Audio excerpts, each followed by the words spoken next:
Hola, hola, mi gente. Welcome to another episode of the Wine and Chisme podcast, a podcast created to share the stories of everyday people doing positive things in communities of color. I'm your host, Jessica Yanez. In this episode, I speak to Aurea Bolaños, an Emerge California SoCal fellow and independent political consultant who got into politics because she was scared of the power of her own voice. In this episode, we talk about the power of the Latinx vote, particularly in this voting cycle. So grab your wine and get ready for some political chisme.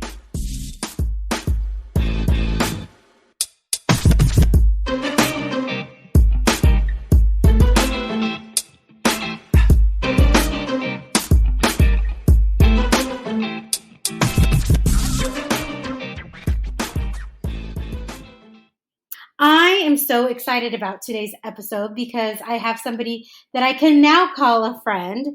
Her name is Aurea Bolaños. Hola, Aurea. Hola, hola. How are you today? I'm really good. How about you? Oh my gosh, I'm so excited. I'm really good. I'm so excited. Aurea is an Emerge California SoCal fellow and independent political consultant. Mm-hmm. So we're actually going to have some pretty interesting convo today. Some pretty interesting chisme. Oh, I'm all for talking political chisme. Yes. That's my thing. Well, before we get into the political chisme, we got to get to the wine. You guys know this by now. So today I splurged a little bit more, and we are drinking the Francis Coppola 2017 Black Label Claret. It's from their Diamond Collection, and it's a Cabernet Sauvignon. So this one, I know I've been mostly getting my wines at Trader Joe's, and this one I got at Trader Joe's too for $14.99. So salud. Yeah, salud. Not too bad. This is the splurge lately for me, $14.99. $14.99 really though. Ooh, I like that. That's a little bit heavier than the wines I've been drinking lately, but I feel like it's needed for the I feel like the discussion. Yeah.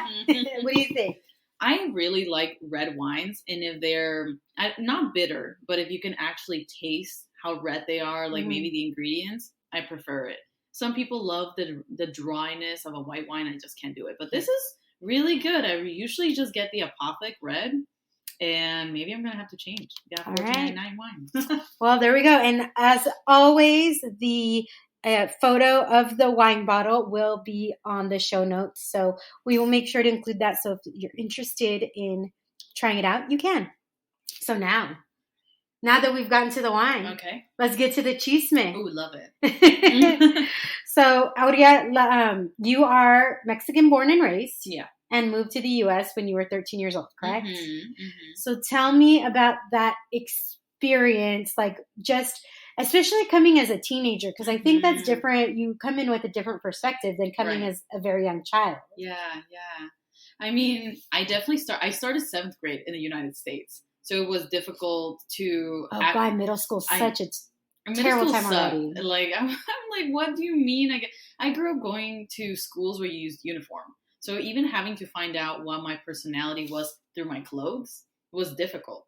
But also recognizing that when I came to the States, being seen as an immigrant, but being seen as Mexican was bad. So when my mom and I were looking for middle schools to, put me in for me to start, one of the schools literally said to my mom, "Oh, well, your daughter will probably feel more comfortable if she went to this other middle school where there's a lot more Mexicans." And, I heard about racism before, as a kid, and I know the racism that Mexico has against its indigenous people, but that kind of not even microaggression, but straight up saying like, your daughter will probably prefer being around more Mexicans than being in this rich middle school. And what was your mom's response to that? My mom's response was taking out my grades and being like, do you think they'll accept her with these grades in that other middle school? And they're like, oh my God, let me show you to the counselor's office, right? The lady definitely was like, oh my God, you're not like other Mexicans. Right. So, oh my gosh, I've heard so frustrating already. Yes, I've heard that comment towards me my whole life of you're not like other Mexicans. And that stereotype is of what Mexicans in America are like. right? It's not us. I need to take a drink of wine. Right? Now. It is not us who perpetuate it. It is the people's stereotypes of who we're supposed to be. Right. So my first 2 weeks of school in the U.S., I had Mr. Garza, Mrs. Estrada, Mr. Lopez. My third week in an American school, Miss Thacker, Mr. Winchowski, Miss Moyers. And I'm like, so why did y'all put me in those other classes? Until, they realized, oh, wow, like, maybe she is smart. It's like, you clearly do not know Mexicans. Like, oh my gosh. So is that what started, like, on your path? Like, where did the seed? I mean, obviously, that's a very, like, you're aware of what's happening when you're 13 years old. It's not like you're 6 and you're kind of, like, you kind of think something's weird, but you don't necessarily fully understand it because you don't have those types of deep-seated things embedded yet. Yeah. But at 13, is that where you're, or do you think, looking back maybe now, if that's not something you necessarily thought of at that time, like thinking back now, do you think that kind of planted a seed of wanting to represent people of color, like not just Mexicans, but generally people of color, and having an awareness? I think that what began kind of my desire to represent and work towards equity, and especially work with communities of color, was that when I came to the States, it was the first time that I had friends that were not like me, that were not Mexican. My best friend for the longest time was Vietnamese, right? And for me, that was amazing. I loved having friends that were not part of my culture, because for the first time, I was able to meet other people from different religions and backgrounds. But what I think started my desire to be involved politically, especially when it comes to women, was the fact that feminicidios, like female genocide, is so prevalent in Mexican culture. And the idea that violence is part of your culture, like anywhere you go and you say machismo, the person doesn't need to speak Spanish to know what that means. Yeah. Right? And that for me is so disappointing. The fact that my culture and my Mexican culture has that attached to it.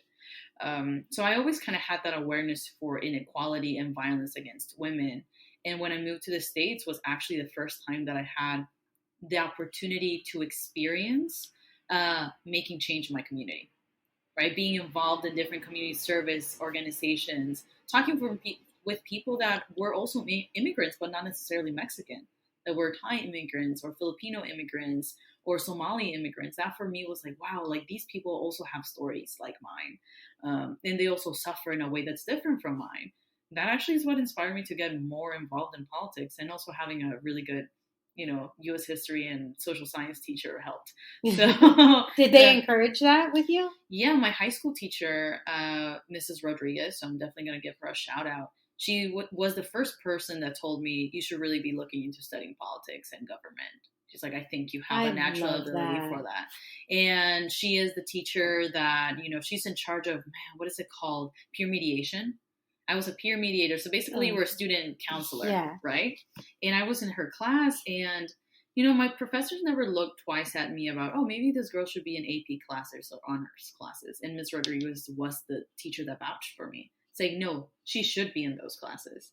She should be in the honors. She's more than capable. Do you think okay, let me just ask a question. Do you think if it was a white teacher, they would have done the same thing? Or do you think that you had an advocate in Mrs. Rodriguez?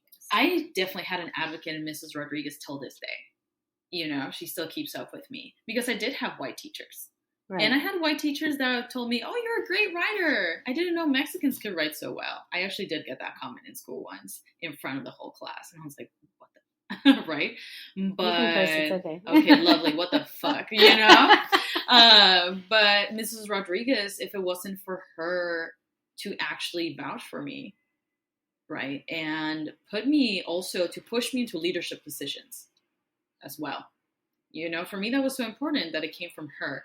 And she just has that kind of nature of feeling both being strict and a mom as a teacher. Yeah. And for me, it was important to have somebody advocate on my behalf, because I didn't quite know how to do that yet.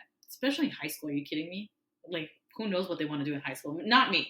No. I was a goth punk kid in high school. Are you kidding? And plus, I was like athletic because I was in swimming. So I did not fit in anywhere. Yeah. I mean, to a certain extent, I get that because, I mean, growing up here in San Diego, Mm-hmm. I didn't have a lot of Latino teachers. I didn't have anybody Mm-hmm. that looked like me or whatever. And I remember when I was, it's so weird that you're saying this because it just brought up this memory. Yeah. I was a freshman in high school and I had been a cheerleader and everything. And I wanted to try out for the cheer squad at the high school I went to in Escondido. And my teacher literally took me outside and said she didn't want bimbos like me on her squad. Yeah. Bimbo, it's like she would tell my friend Ceci that she was going to send her to, like, she was so, at least towards the Latinas in the class, like the women. Yeah. Like with the guys, she wasn't as much, but with the girls, especially if you had a Spanish or Mexican or whatever, you know, like surname, or it was very obvious, she did not like you. She was just so I get like, you want that somebody who's going to, if I had somebody who advocated for me in high school, and I did finally have somebody at one point, I think teachers sometimes, or we as parents or students or whatever, I'm not a parent, but that's why I don't realize how like one person can make an impact, right? Like I have a 7th grade teacher, and I think he retired from Hidden Valley Middle School in Escondido, Mr. Carvajal. Who knows where he is now? I know he's retired. He made us watch like current events at the beginning of every class, and we had to write notes. And then at the end of the week, you had your notes to study. And then, so obviously the better notes that you took, the better you would do on the exam. And then we'd have a monthly one where you could use your notes. That taught me note taking. And I still use that skill because that's a skill. It really is. To this day. So it was just something that was just so like, I'm very grateful for. I remember that teacher from when I was in 8th grade. So anyways. No, it's fine. I love listening to these stories. But you just reminded me of that. So you're at Emerge, California. Tell me what exactly Emerge is and what you do there. So Emerge, so there's different, some people may know Emerge America, which is essentially very similar to Emerge California. Emerge America is just kind of like the national chapter of Emerge. But Emerge California, a lot of states have different Emerge, organizations, right? It's like different branchings. But Emerge California, it is the only organization that trains women how to run and win. Now you have to be a self-identified, like a Democrat woman planning to run for office, right? So we want to make sure that we are training women that are going to change the political agenda in the next 3, 5, 10 years. We have about a 70% success rate, where 70% of the women that go through our class run and win. You hear that, ladies? Exactly. So currently our class of 2020, as a Southern California fellow, which is my position, this is the first time that Emerge California has fellows. There's 3 in the whole state. So I represent LA to the border. Wow. Right. And that means that the women that are that were accepted to our program, so from 300 applicants, we only accepted 67. And that is still our largest class to date since 2013. But that's awesome that there were 300 applicants. It gets like that, especially in the kind of time that we're living in, right? Especially because the momentum of women involved in politics is growing. But again, we have 67 women, our largest class, our most diverse class. And I get to help the women logistically with networking, meeting with them if need be, as long as they're from LA to San Diego.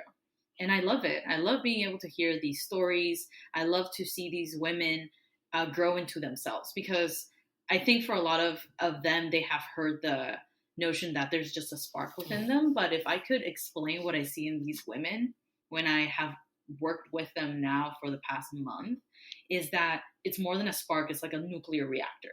They're their own battery, because for them, the politics is so personal. That is what drove them to be there. And Emerge is a 70-hour training program throughout 6 months, different parts of the region. We had our orientation in Oakland about 2 weeks ago. Then they're going to be in Sacramento to meet a bunch of alumni, to be at the Capitol, to know what it's like to be kind of like in Sacramento, policies, what's currently happening, how to build your campaign. There's so many things that women do not know when they know they love politics, they know they want to make a change. And what happens when me with Emerge California can say, hey, you should run and let me show you how, right? And for now, we're actually going to have a boot camp. So anybody listening, if you're thinking about running for office, Emerge California is having a 3-day intense boot camp in LA, April 3rd to the 5th. And applications are due on February 21st. So they're due quickly. Again, it's going to be through an interview process, but we want to make sure that we are having the most impact as well, right? If you're interested, but you cannot commit to 6 months, commit to 3 days and go through a program and get to learn what that is all about. And will there be multiple boot camps throughout the year? Is it once a year? It is once a class. So our trainings only go from about January to June, right? And then we start interviewing or receiving applications for our next class between September and October, right? Because usually after July, you're prepping for elections in November, right? So it would make no sense to train you in the fall when elections are in the fall. Right. So that's why we train in the spring. Boot camps, there is one for the Southern California region and one from Central California and Northern California. So there's 2 boot camps happening on the same day, but in different parts of the region. So they are accessible to anybody that wants to go. So if somebody, like, for example, they don't listen to this until after this particular boot camp. There will be one next year. Okay. So awesome. we're going to be accepting applications for the class of 2021, I believe September or early October. So if anybody's interested, look up for those dates. Yeah. Oh my gosh. I like the first time we met, I wanted to save everything for the podcast, but there's so much that we could talk about. We just talked for, I don't know, like 45 minutes. And I know. And it probably could have gone on. I know it could have gone on a whole lot longer. So I know that one thing that we both talked about is with this particular election and how crazy just everything is. Absolutely. Everybody on the news and in the media continues to talk about the black vote, and the black vote is what's going to get somebody elected. Right. Now, I think they may be aware or unaware, but the Latino vote or the Latinx, depending on how you identify, or a brown person or whatever, is the largest voting bloc in the country, correct? It is. When it comes to minorities, yes, it is. It definitely is. We have, if I can throw out some numbers, right? Yeah. So currently, because the 2020 census isn't done yet, 16% of all of the United States population is Hispanic Latinx, right? That means that's roughly 50 million people. So 50 million people in total, that's what we have, right? Who identify themselves. That are identified as Latinx or Hispanic. By the 2020 election happening in November, close to 32 million people will be of voting age. That means that there's 32 million additional. No, not additional to the population. Right? I mean, identified, right? It would be 32 million new voters. Okay. So when I'm talking about, like, there's 50 million people in the U.S. that are Latinx, 32 million of those are about to turn 18. Oh my gosh. Yes. 32 million of that 50 is about to turn 18. Or going to have access, like they're going to become citizens, right? So that gives them the right to vote. But just think about that. There's 32 million new voters that the media and a lot of organizations have yet to tap on. Are you kidding me? 32 million people? Why do you think that is? Well, for one, I mean, if we go back to the comment of the black vote, like African American and black culture is rooted on activism, right? So from not only the 60s, people think like, oh, the civil rights movement in the 60s, that's it. No, even before that, we think about Harriet Tubman or Frederick Douglass. They were advocating for their community, right? We don't call them activists, but they are part of the liberation movement for their community. Now, when we talk about the Latinx culture, it has taken us a while to kind of break away from the stereotypes that are imposed on us, right? Not only for the people that are from Mexican descent, but El Salvadorian, Puerto Rican. There's so much hate that we also have in our communities that we've yet to unpack. But other organizations like Voto Latino, Latino Victory Fund, those are great places, great organizations, national organizations that focus on registering Latinx to vote, right? And making sure that the youth knows about politics. But the problem is not them, it's us. It's us feeling that our vote still doesn't matter, that our voices aren't being heard. And I think that we're doing ourselves a disservice because other communities of color, they know what they bring to the table, right? We hear to the media in if in South Carolina you don't get the black vote, you're not going to make it. If you don't get the black vote, you're going to lose the Democratic nomination. Well, but also we need to recognize the mobilization that the black community does that we don't do.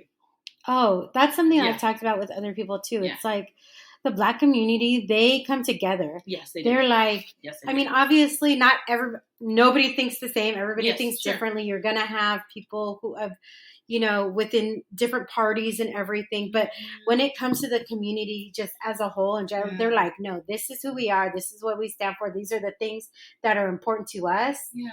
And our community doesn't do that. No. Like even within my own family, I have cousins, and I'll be very transparent. I am not a Trump supporter.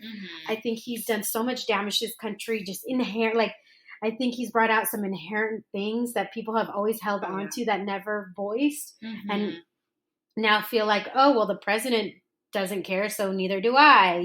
Or the president's talking this way, so I can too. Instead of like us rising to the occasion, we've lowered our standards so much. Yeah. And so even within my own family, there's so many differences, which I don't understand.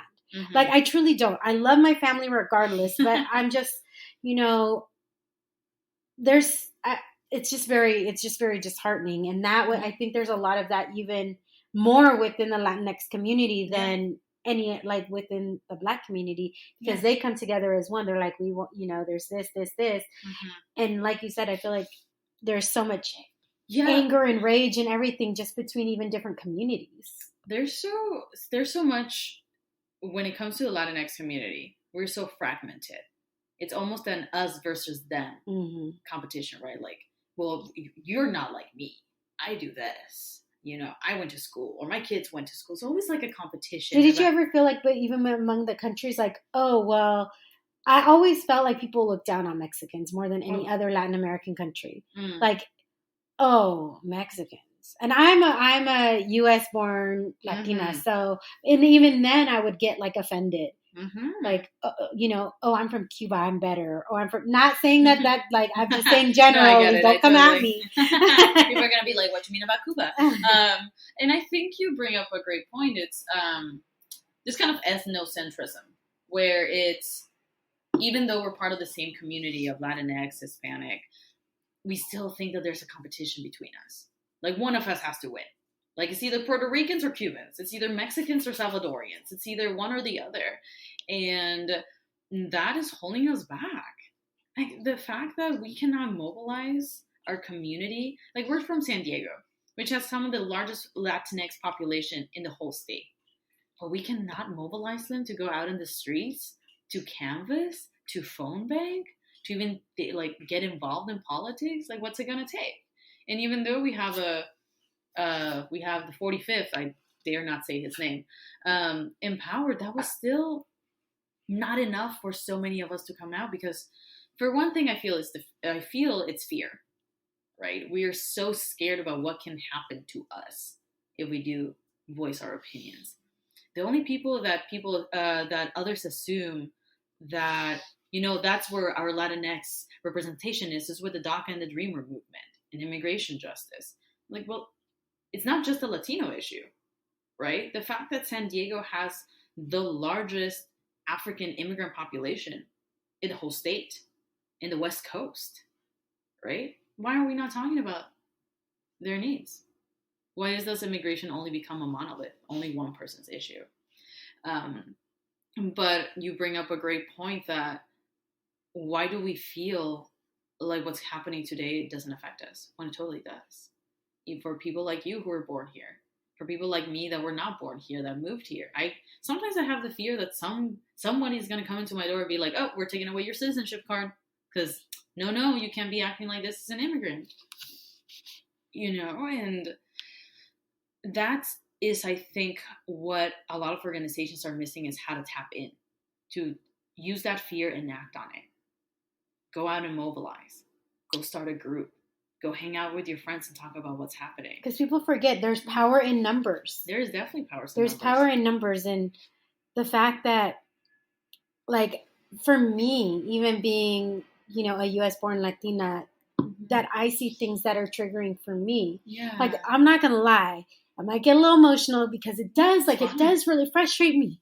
I see a red hat that says Make America Great Again, and it hurts me so bad because as a U.S. born Latina, that makes me sad because to me, I'm like, you don't want me here. Yeah. Because I don't agree with you. Because my grandpa used to freaking manage the fields, in North County with the workers that pick the avocados and the lemons and the limes and the grapefruits.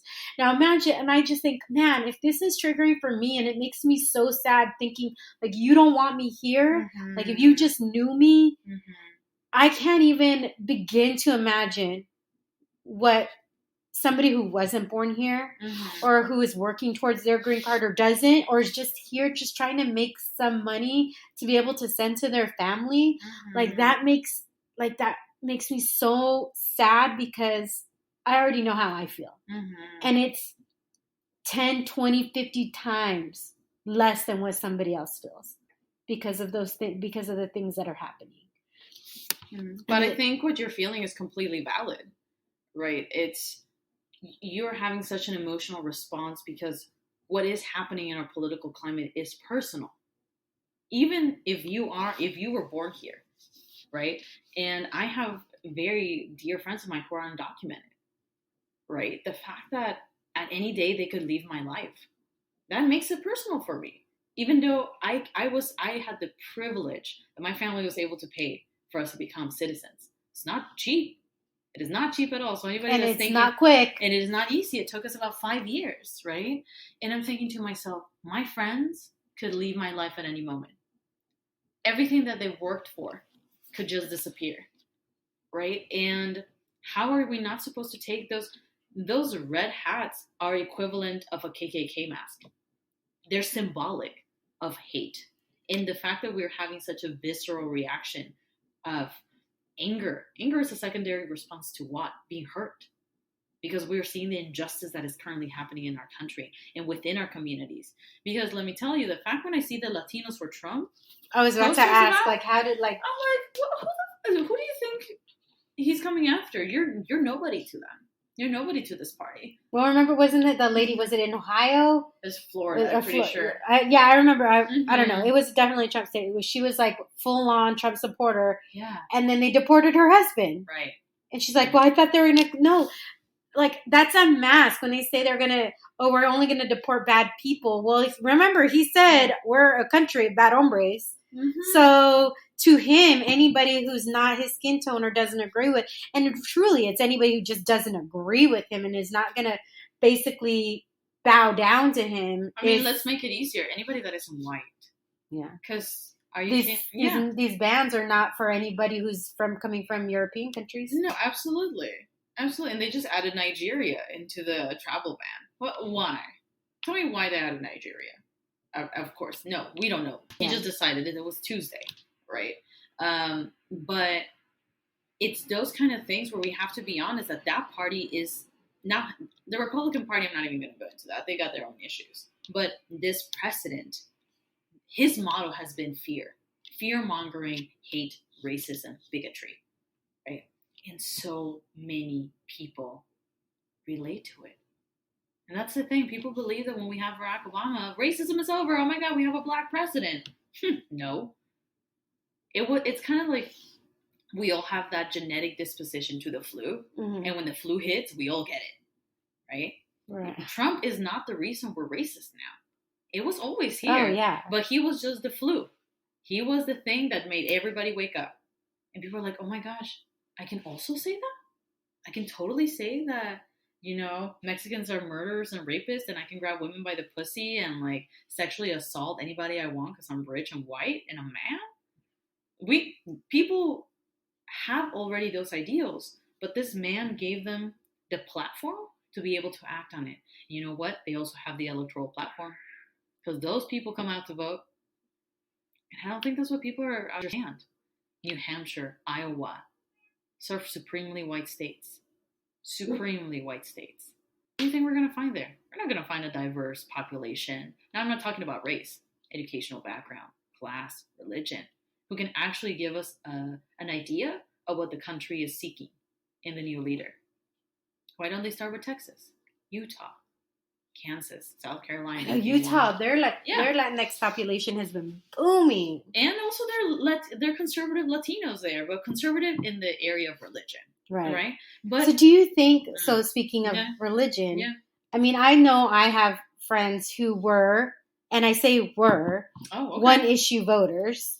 They were one issue voters, and they voted for Trump because they're, I don't want to say pro-life, anti-abortion. They're anti-abortion. Because being pro-life is different. Because if you're pro-life, in my opinion, you're not pro-death penalty. You're not pro-life means pro-life. There's a difference between pro-life and anti-abortion. Oh, okay. I think you're more anti-abortion because you're okay with, doctors performing abortions being killed, but you're not okay with the fetus being, that's... Okay, I'm not usually, I haven't heard abortion being used in policy papers, but that would be a great distinction, like what pro-choice and pro-life means, right? Pro-life means no to the death penalty. I don't think a lot of people would know that, but you're affluent and I'm affluent, and that makes a difference. But you were asking something about religion. So it was really, they were voting on abortion, or they were maybe voting on gay marriage. Mostly it's been abortion versus gay marriage, but I'm sure some have been a combination. Okay. How do we get past that? Or is there a way to get past that? Because now I know, like I said, some of my friends that were that, all of the rhetoric that's happened, everything that's happened since, they have regretted their... and I can't say everybody because I'm not talking to everybody, but I definitely know a few of those. Like I definitely know a good 2 handfuls of those voters that are my friends have moved away from that because they've realized, shit, he fucking doesn't want me here either. It doesn't matter where I'm from. It doesn't matter. Like he's attacking, it's not just like you said, he's just attacking anybody who's not white. And if they aren't white and they support him, then he uses them as a token, right? As a tool to say, oh, I'm not this or I'm not that. Right. Do you think there's a way to get around that? I mean, obviously it's a personal choice, but how do we coalesce something as a community that doesn't involve that particular issue, or can we? Does that make sense? It does make sense, and I think there's a couple of ways that I can answer this. Back in the 60s, there's this book that I had to read for my master's called The American Voter. The American Voter, and I can't tell you the authors from the top of my head. I can totally see the book cover. It hasn't been updated since the 60s because the American voter hasn't changed in the way that they vote, what they look for when they're voting for somebody. And that tells you something. That regardless, even though the country's becoming diverse racially, gendered-wise, in sexual orientation, gender expression, religion, immigration status, the way they vote is not so different. There's a couple of takeaways from this book is most voters are 1 to 2 issue voters. That's it. You're either for, education or healthcare. You're either for pro-life or you're against military state, like the military, etc. They're only looking for 2 things when they look at a candidate. So as somebody that, for myself, that has worked as a voter registration coordinator, that has worked as a campaign manager, that has worked as a consultant, I need to understand that when I'm talking to the communities, I'm talking about the 2 issues they care about, which means I got to get to know my community first. But going back into how we kind of build a coalition, again, that's another part to the answer, is we also need to understand that our voters are very fragile, right? They're trying to look for something in you as a candidate, in policies. They're trying to look like, well, how do you and I relate? Like, how can I build coalition or cohesiveness within my community when I don't even know what you are running for, when I cannot even relate to you and who you are, right? So now bring that back to the community. When your neighbor cannot find any similarity with each other, when friends cannot find similarities in issues, I'm not asking you to think the same way I do, but can we agree on some things? Can we agree that healthcare is a right and not a privilege? Can we agree that no person should be in debt for the rest of their lives for going to school? Can we agree that spending $500 trillion a year in the military is not a great way to spend our money? I think it's actually more than 500 trillion, right? So the only way to build cohesiveness is to build up upon in our values of what is important to us. Not about religion, not about, in the end of the day, what's important for you? And if you're able to answer that question, and so is your neighbor and your teacher and your friend, build something together. Build a movement out of that. It's this is one of the main reasons even climate action is so big right now. Because we all don't want to die from the earth burning. And we can agree, right?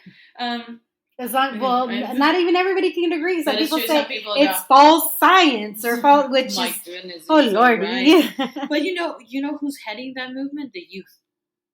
The youth who...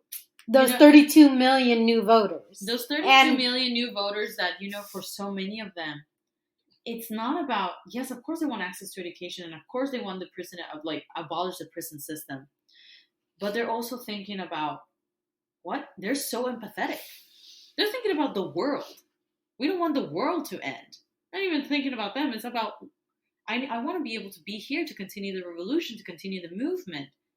And that speaks volumes, which is one thing that our community has not done. It's even build coalition within us. Have you seen anybody currently or maybe emerging that would be able to be, because obviously you've had certain people for certain things, right? Mm-hmm. You've had obviously when it comes to migrant workers and rights and stuff, you've had Cesar Chavez, and even he had issues with immigration because of people coming up from Mexico while he was trying to have the farmers workers union and everything. Yeah. So there was even issues there, but he was able to kind of unify and even build, and even though it might have been contentious, something with the Filipinos in regards to building a coalition and stuff. It's a name you recognize, and it's a name that he brought people together. He mattered. He did something. Mm-hmm. We all matter. Not all of us are necessarily doing something, but have you seen anybody that is already in politics or maybe starting to emerge from politics that you think is able to bridge that and bring us together on a whether it's local, state, or national level? Well, going back to the migrant movement, when I think about who really created the UFW, I think it was Dolores Huerta. Because when the Filipino farmers, and I'm forgetting the name of the man who actually had the idea of the UFW, was not a Latino migrant. Right. It was a Filipino migrant. And Dolores Huerta was the first person he spoke to when thinking about, what?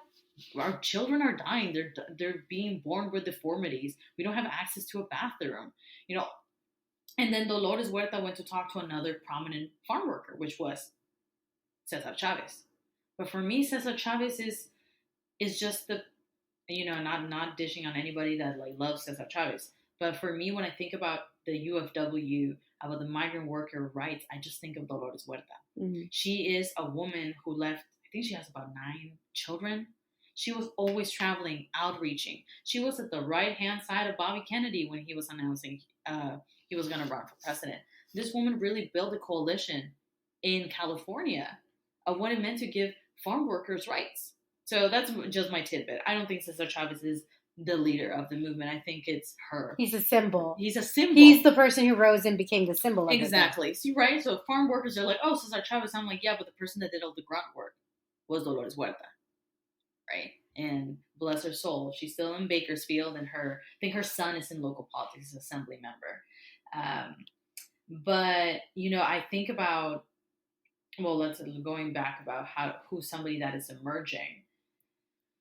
I mean, in California, That's one that I really need to think about because I want to shout out somebody that is Latina. I think there's Dulce Vasquez in LA who's running. If it's not for city council, she is running for something a little bit higher. So she's definitely somebody to look at.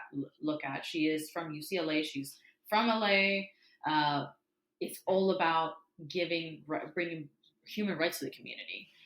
Who else is somebody else to look for? Hala Yala in Virginia. She's a dear friend of mine. She's also an Emerge alum. She is somebody that has always been able to work a crowd and talk about rights. She is also Latina. I think she's half Latina. But she's amazing. She's amazing when you think about emerging people. I want to see her in the Senate. She has that kind of pull. She has that kind of vision of she knows how to do big things, right? And I actually met her when I used to work for the National Organization for Women. That's amazing. So those are two names that I would say for now to look after. We'll make sure to include those names yes. and we'll in the show notes because if people want to look them up, yeah, definitely. We want to make sure people have the resources to do something. So speaking of resources, yeah, where are some resources that people can go to? Obviously, there's so many different platforms that people can go to register. Yeah. But beyond register, where are some resources that people can go? Because I think a lot of times people get confused. I've had a lot of friends, myself say, how do I truly know what is a bill? Because bills are written so confusing. You don't understand what exactly things are standing for. Like, should I vote yes? Should I vote no? Is there resources? Mm-hmm. Are they local? Are they statewide? Is there a national one? Like, what are the places that people can go to try to find some clarity of where does my money actually go? So you're thinking about like propositions now that the primaries are coming up in March. I mean, the ballot, the fake brochure they send you to your home is great. It's actually pretty detailed. But some people are like, I don't want to sit through looking at 400 pages of what yes and no means on this problem. I know I have mine. I haven't even started looking at it yet. Definitely, that's something, another wine and Cheesesmith kind of night. Like, you definitely need some wine for that. But ballotpedia.org is amazing. Ballotpedia.org obviously talks about the ballots, but you can even Google propositions in there. And is that nationwide and you can like down to your local district? Mm-hmm. You totally can. Ballotpedia.org. Ballotpedia.org is very accessible. It's very easy to manage, so it's not impossible. I would also say to look into, if I'm not mistaken, the actual ballot has a, well, that's CaliforniaCensus.com. It actually has. Oh yeah, if you go to the Secretary of State, so Alex Padilla's page online. Can you do that in any state? You should be able. You just go to your Secretary of State's homepage, and you should be able to look at the propositions because the Secretary of State per state is signs on the ballot that comes up. So it's on them, really. If that is not accurate, you go tell it to them. But it's honestly, you need to take your time. You really need to take your time and not like run through it. And I think so many of us in this age of quick technology and quick satisfaction, things, you cannot understand a proposition in 2 seconds. You really need to sit there. And I think that's what so many people don't want to vote. They're like, well, I'm not going to vote in the primaries. I'll just wait till November. I'm like, do you know what you're doing? That means there's about 20 million votes that don't get counted because you're lazy. And I'm going to say it. So many people are just like, well, I don't have time. Well, you're right. The government, the local, state, and federal government doesn't make it easy for voters to go out and vote. Why are we voting on a weekday? Why are we not voting or making it a national holiday? Yeah, well, in Mexico, elections are on the weekends, right? I mean, that's part of voter suppression, that whole thing, right? Absolutely. That has a whole history of it. It has a whole history of voter suppression. We talk about gerrymandering, how each election we are redrawing the districts based on the census, which is so problematic, and we also, like, the voters that are thinking right now for the primaries, I'm just not going to vote because I don't have the time for it. Think about what you're really saying, right? There's this book called The War Prayer by Mark Twain, which says, so many people go out to pray to make sure that their sons survive the war. What you're really praying is for somebody else's demise, for somebody to come back, right? It's like, well, I want my son to come back and I want my country to win. But that really means we're slaughtering another population. We're really decimating another government. So when you say that your vote doesn't matter in March, you're saying, well, because I don't care about immigrant rights. I don't have enough time for it. I don't care about Medicare, Medi-Cal, because I have no time for it.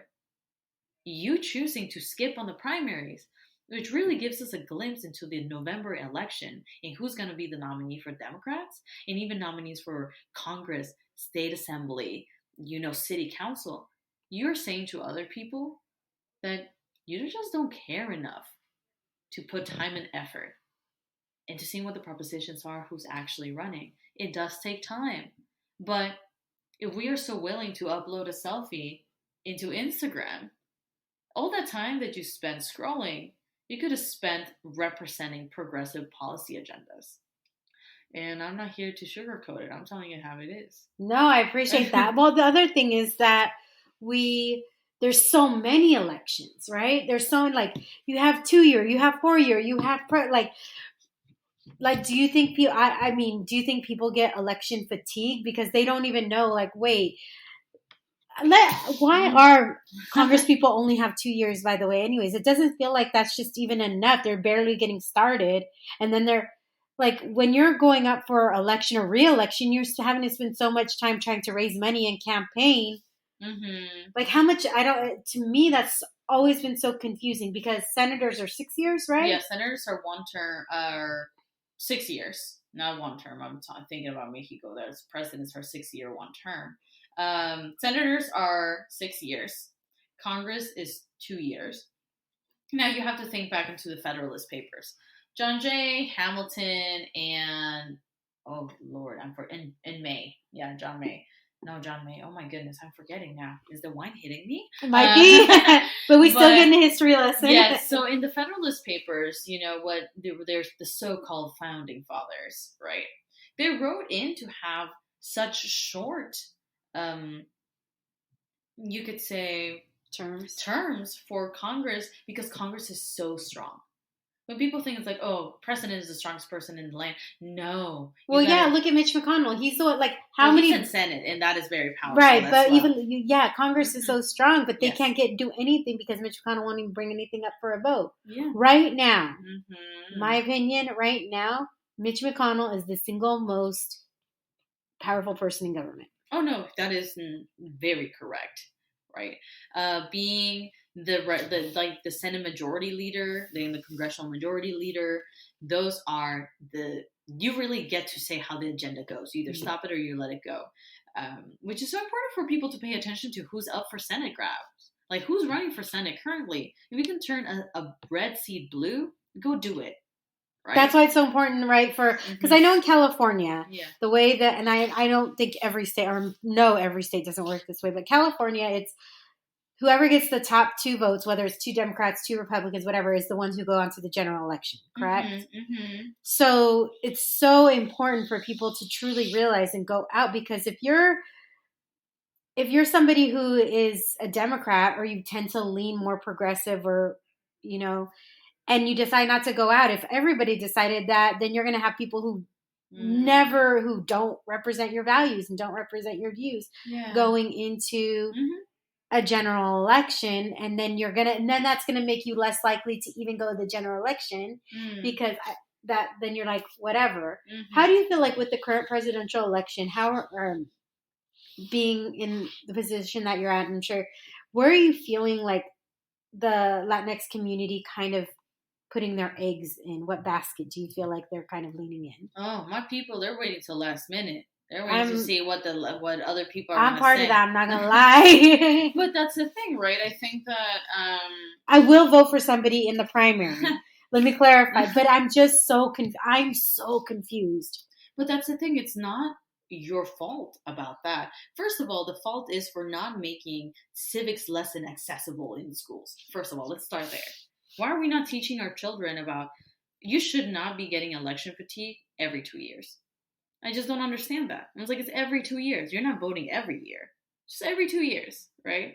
But if we were to teach at a young age, why it is important for you to just get to say what you prefer in the ballot. Like, I want more of my tax money to go. The main reason the Chargers are not in San Diego is because people didn't read the proposition clearly enough. People were rioting outside the Chargers stadium because they're like, how could the Chargers do this to us? It was the voters who voted. It was in the ballot, and you decided not to vote. And guess what? Your vote didn't get counted because you did not vote, right? So for our Latinx community, and we cannot. Here's the thing, too, right? Mm-hmm. We can't rely on commercials to inform us. Oh, absolutely. I think that if you're just waiting on the media to tell you the truth, you've been wasting a lot of time. But I think more than anything is don't throw away the opportunity to just vote. It is not it is not difficult. And I'm going to say, some people are going to be like, how dare you, like, voting, all this. I'm like, no, I'm not talking about voter suppression. I'm not talking about the lack of accessibility to go to vote. But I'm talking about the fact that other institutional powers, right, are oppressing us as voters. And for minority voters to not go out to vote because our vote is powerful. And what I want is for our community to fight against that. It's like, no, I want a voting, what's it called, like a voting station at a high school. Why don't we have it at high schools? Why don't we have it at civic centers? Places that are really accessible to the community that a lot of people go to. Mm-hmm. Why are we, and when I say we, the collective we. No, when I say we, I mean like the local government and the federal government making it more difficult on us to vote.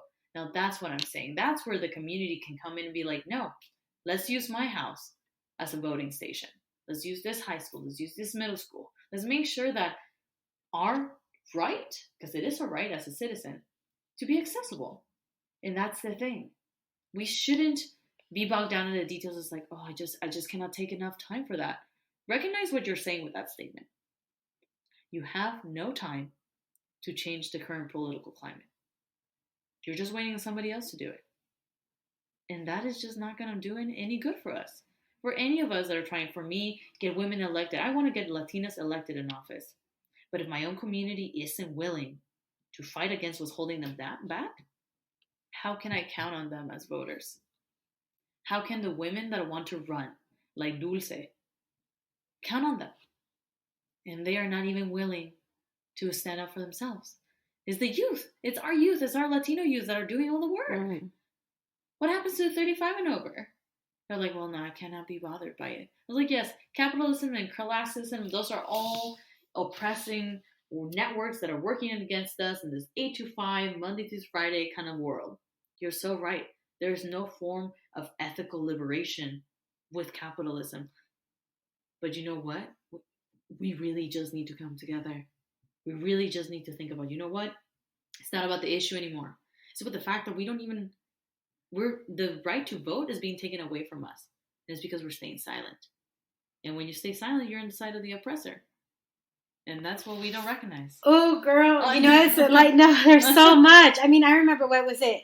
Like, when I can't even, there's just so much, like. Part 2 will be coming soon. Yes, we will, because once a month, we're going to be talking different things. So if you guys have questions for Aurea in regards to politics what we're running for office, maybe what it takes to run for office, please make sure. So, because I feel like right now that's where we should end it, because that was just such a powerful statement. And I don't want to take away from that because oh my gosh, like I have chills and I got emotional obviously during this podcast, because it's something that's so, like, I truly believe in, you're right, politics is personal. Mm-hmm. And when you believe that your rights, for me, it's like just as a right as a human to live, absolutely, are being infringed on and taken away, that should make you angry.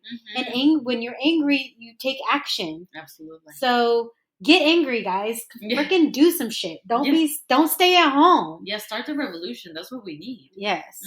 Aurea, what is your social handle? My social handle, I'm on Twitter as @Aurea, AUREA _Bolaños P. So it's BOLANOS and P as in Peter. That's my Twitter. And on my Instagram, I'm actually under at Aurea, AUREA_BP.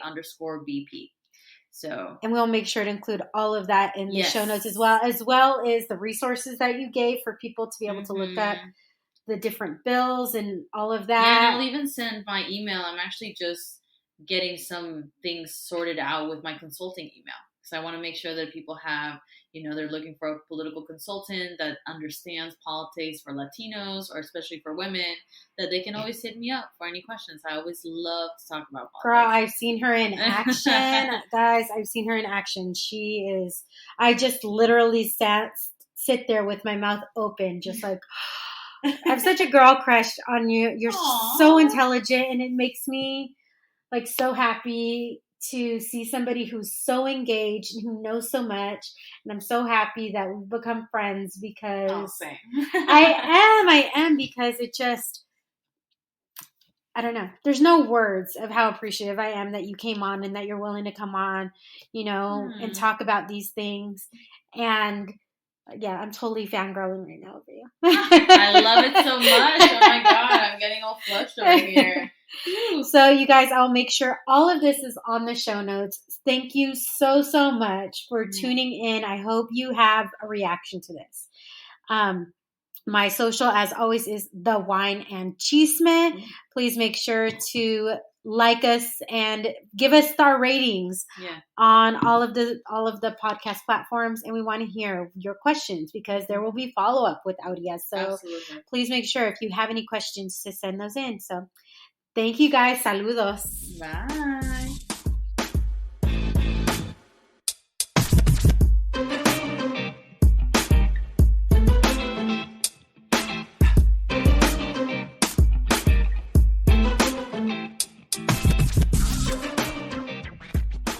Talk about political chisme. Am I right? Thank you, Aurea, for providing such wonderful insight and information in regards to how we can better build a coalition and how we can better be informed as voters. All of the information she shared with us will be in the show notes.